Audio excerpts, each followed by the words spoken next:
Hablan los desaparecidos, la serie de voces desde el territorio para recordar a quienes no regresaron en medio del conflicto armado.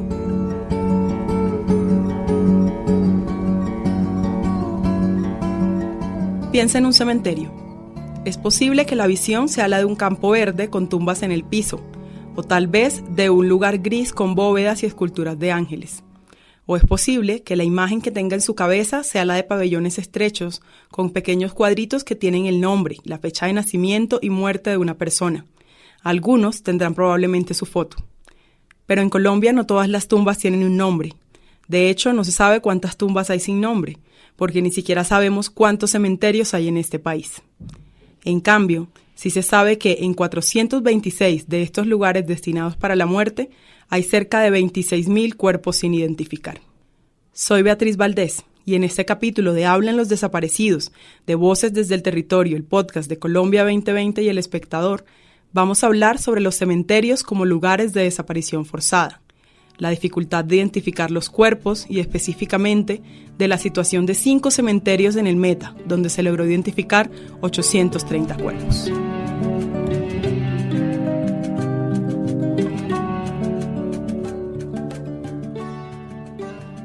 $12 años se demoró la familia de Elder Emilio Arcila Jiménez en recuperar su cuerpo y hacerle una ceremonia religiosa para que descansara en paz. Él murió el 20 de enero de 2005 en el atentado con una bomba en el Hotel Acapulco, en la jurisdicción de Puerto Toledo del municipio Puerto Rico, Meta. Elder tenía 13 años y estaba justo al frente del hotel cuando ocurrió el estallido. Su cuerpo fue levantado por una autoridad judicial y fue enterrado en el cementerio de Puerto Toledo. No era un desaparecido. Su familia sabía qué había pasado con él, pero no podían hacer nada. Yasmín Obando Jiménez, su hermana, recuerda que nunca tuvieron tranquilidad. Estuvo un tiempo ahí en Puerto Toledo, después la fiscalía lo sacó y se lo llevó para Villavicencio, para el cementerio de Villavicencio, y ahí estuvo más o menos como por 12 años. Y mi hermano nunca fue desaparecido, siempre la fiscalía, siempre supo quién era él, siempre tuvo el contacto de mi otro hermano. Pero no los llamaron. El proceso para recuperar el cuerpo de su hermano empezó cuando el colectivo Orlando Falsborda los contactó. Ahí empezó otra historia que se junta con la de Yasmín y su hermano, la de la desaparición forzada en los cementerios del Meta. En 2010, algunas personas del colectivo Orlando Falsborda estaban trabajando sobre ejecuciones extrajudiciales y desaparición forzada en el municipio de La Macarena, en el Meta, y empezaron a escuchar rumores. La gente decía: mira, aquí en el cementerio de La Macarena llegan los helicópteros del Ejército Nacional, especialmente, arroja cuerpos y el sepulturero, pues, como una forma tal vez humanitaria, además para no ver cuerpos por ahí, lo que hace es coger, abrir fosas o abrir una bóveda o algo, echar el cuerpo ahí y ponerle NI. Esto lo explica Adriana Pestana, psicóloga y coordinadora de víctimas del colectivo. Esta fue la razón por la que empezaron a indagar qué pasaba en los cementerios de los Llanos Orientales. A raíz de eso se realiza la audiencia, eso fue en julio, no recuerdo exactamente como 10, en julio de 2010 se realiza una gran audiencia en la que se pone en evidencia ese tema. Entonces aquí viene gente de Naciones Unidas, gente de otros países, congresistas y demás, y se logra contar desde las comunidades lo que está pasando. A partir de ese trabajo se logra establecer la cifra: 26.000 cuerpos inhumados como no identificados en 46 cementerios. El colectivo se propone entonces trabajar por los desaparecidos de 5 cementerios de los Llanos. Nosotros, como trabajamos los Llanos Orientales, logramos establecer, o que se establezca por parte de las autoridades, que son los 5 cementerios que eran Villavicencio, Guaviare, Vista Hermosa, Granada y Villavicencio. Existían alrededor de 2.300 cuerpos inhumados como no identificados. ¿Pero cómo llegaron tantos cuerpos? De los cuerpos que nosotros hemos acompañado, los que nosotros hemos acompañado, que solamente cementerios, el 90% ha sido por parte del ejército, ¿sí? Que fueron, además los presentaron como muerto en combate. O sea, estas personas son ejecuciones extrajudiciales. Puede ser, Podría porque ser. no podría ser, porque cuando nosotros terminamos la ruta de exigibilidad, luego pasamos a una segunda parte o una tercera parte que es la valoración. Allí en la valoración revisamos qué posibilidades hay de que esa persona hubiera sido víctima de ejecución extrajudicial, ¿sí? Si es víctima, pues continuamos en un acompañamiento, un proceso jurídico. Si no, igual continuamos el acompañamiento psicosocial. Pero lo que hemos encontrado es que en su mayoría son inhumadas por el ejército, no necesariamente porque sea ejecución, sino porque hubo un enfrentamiento, hubo pues hubo un combate, ellos recogieron y van y llevan los cuerpos allí. ¿Sí? O sea, ¿es probable que varias de estas personas hayan sido combatientes? Sí, o sea, en estas personas hemos encontrado de todo. Hemos encontrado combatientes, hemos encontrado paramilitares, hemos encontrado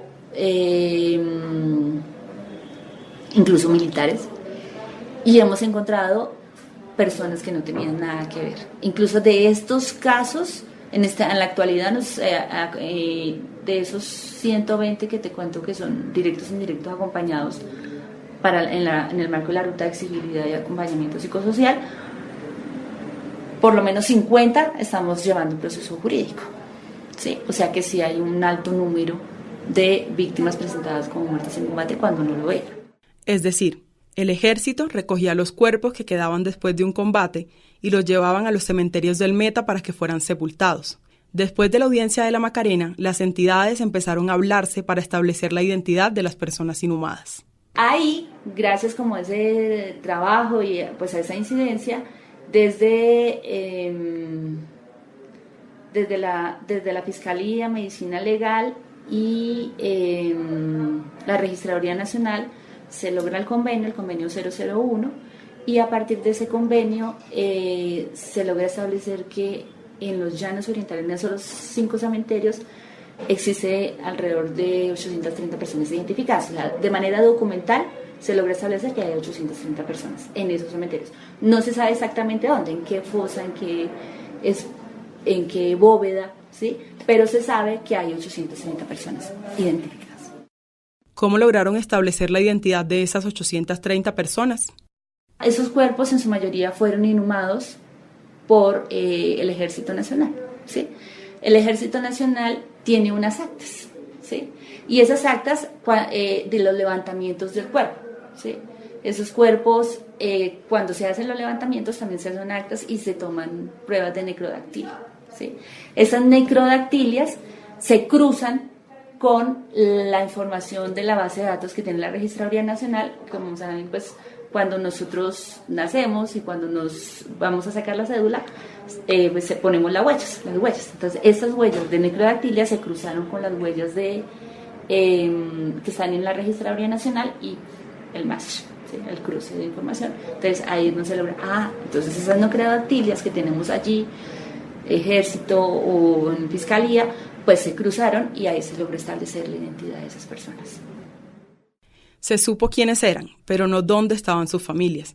Aquí viene otra parte del proceso.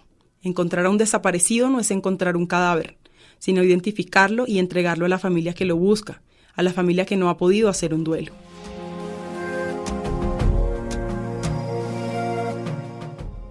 La desaparición es uno de los fenómenos más difíciles para cualquier persona, para cualquier ser humano, porque es una tortura psicológica. Ya lo decía el grupo de desapariciones de las Naciones Unidas, que después de todos los análisis que ha hecho, pues logra establecer que efectivamente la desaparición se convierte en una tortura permanente para las personas y para las familias, porque nunca, incluso con las familias que nosotros trabajamos, lo que se observa es que jamás se espera que la persona esté muerta, ¿sí? Que la persona, en la mente no cabe eso, en la mente cabe es que está viva, que algo le está pasando, que algo le están haciendo y porque no se comunica, y viene una cantidad de emociones dentro de las personas que hace que esto se convierta en una tortura permanente.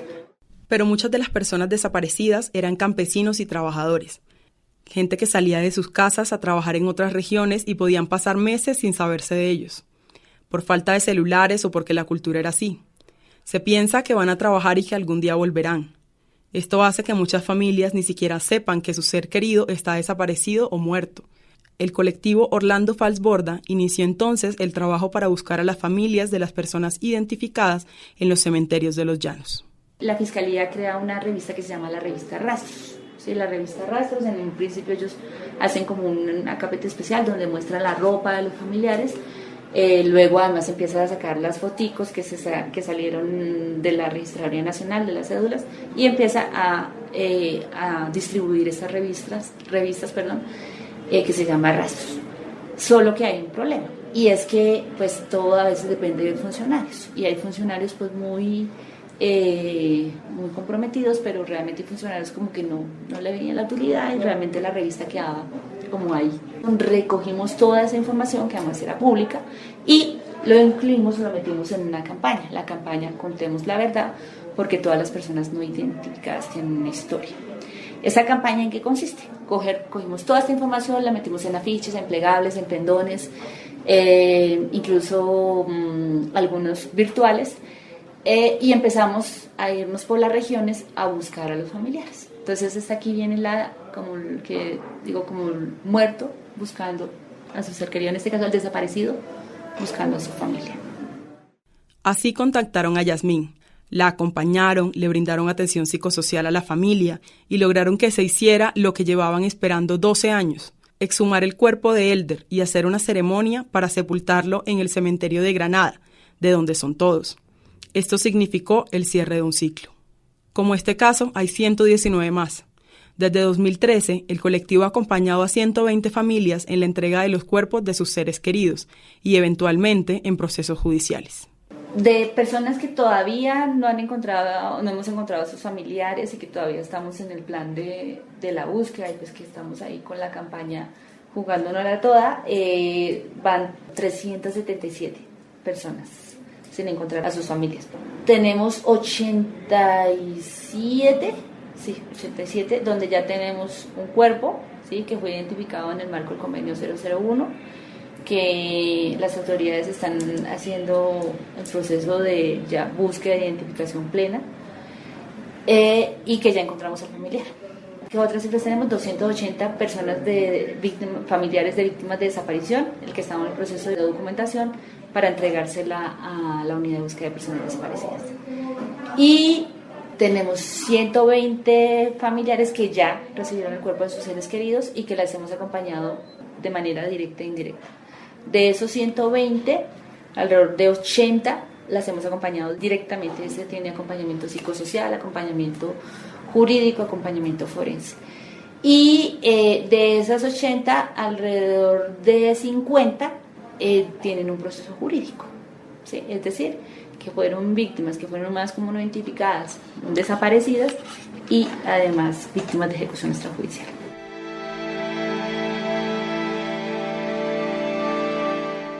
Los cementerios, estos lugares para la muerte, tienen respuestas para miles de familias, pero esto no se puede saber hasta que se organicen y se protejan los cuerpos. Yaroli Serna, un antropólogo de la Universidad Nacional, propuso un plan para proteger estos espacios y realmente avanzar en la búsqueda de los desaparecidos. 2 puntos importantes que destaca el investigador son la protección del espacio y la documentación de lo que ahí yace. ¿Qué es lo ideal? Que se pueda, ya para reconstruir todos esos ejercicios que se hicieron en el pasado, en la medida posible hablar con los sepultureros y apelar a su memoria, y en el remoto caso que alguno de ellos haya hecho registros, apelar a sus registros para ver dónde fueron a parar esos cadáveres. Y a partir de las fechas de las diligencias que haya adelantado Fiscalía, Medicina Legal, el Ejército dentro de sus operaciones, tratar de enlazarlas con las fechas de inhumación. Esas fechas pueden ser un tanto distantes, porque digamos, la persona fallece hoy, pero el cementerio llega hasta entre una semana, 2 semanas, dependiendo de varios factores. Transporte, el tiempo que dan de espera para ver que aparecen familiares. Ese es uno de los ejercicios de documentación. Y hacemos proteger el espacio para que terceros no hagan intervención. Porque otra de las situaciones era que los cadáveres, pues, como los cementerios son espacios finitos, se les acaba el espacio y necesitan dar lugar para nuevos cadáveres. Y entonces eso llevaba a que la falta de información pues llevaba a que las administraciones, precisamente que son los sepultureros, hicieran traslados de esos cadáveres a osarios comunes, llamamos fosas comunes o otros espacios de destino donde los cuerpos se fueron mezclando. Eso ya termina siendo otro trabajo de intervención, porque hay que hacer labores de documentación y de individualización, entonces es mucho más dispendioso. Pero en Colombia siguen pasando cosas como las que han pasado, por ejemplo, en Puerto López Meta. Los paramilitares llegaban con cuerpos y le decían, entiérralo, le decía al sepulturero. Y el sepulturero levantaba la tapa de otros cuerpos que están enterrados legalmente, mete los cuerpos allí y otra vez ella. O pasaban cosas como que también lo mismo. Llegaban cuerpos paramilitares, en este caso los que nos han comentado es de paramilitares, que llegaban también con cuerpos, los metían allí y al no tener espacios donde meterlos, entonces los enterraban ahí en el piso y luego sobre ese piso hacían otras bóvedas. Entonces ni siquiera hay una mirada de que debajo de esos cuerpos hay otros cuerpos que habían sido enterrados previamente, ¿sí? O cosas como los del cementerio de Villavicencio, donde hace unos años, no recuerdo exactamente, ellos ya tenían, los fiscales ya tenían organizadas sus bóvedas, ya tenían con los cuerpos allí los que habían identificado, listos como para empezar a buscar a las familias y entregar los cuerpos. Y resulta que quedó mal hechas esas bóvedas y las bóvedas se cayeron. Al caerse las bóvedas, pues los cuerpos se revolvieron y pues tuvieron que volver a organizar. Claro, todavía, y entiendo que todavía están incluso con el proceso de reorganizar cuerpos, porque esos cuerpos que ya estaban organizados e identificados, pues se volvieron a desaparecer. O lo que pasa en el cementerio de Tumaco, donde en un momento habían cuerpos en talegas, llevaban los cuerpos allí, los tiraban al piso, el sepulturero cogía en bolsas y metía el cuerpo y en un principio lo que se veía era cuerpos, una cantidad de bolsas llenas de huesos, de cuerpos ahí, sin enterrar, sin organizar, sin demás. O sea, estaban al aire libre. Estaban al aire libre. El administrador del cementerio se cansó de ver eso así, entonces abrió un hueco en el pasadizo, en el pasillo del cementerio, abrió un hueco, los echó ahí y luego echó cemento.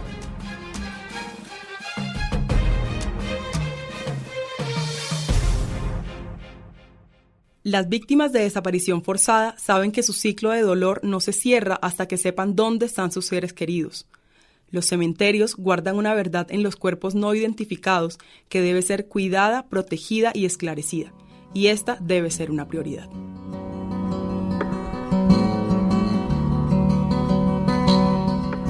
Hablan los desaparecidos es un espacio de Colombia en transición apoyado por la Embajada de Alemania en Colombia. Este programa fue editado en alianza con la emisora cultural HJCK. Escúchenos cada 15 días por este canal en Voces desde el Territorio.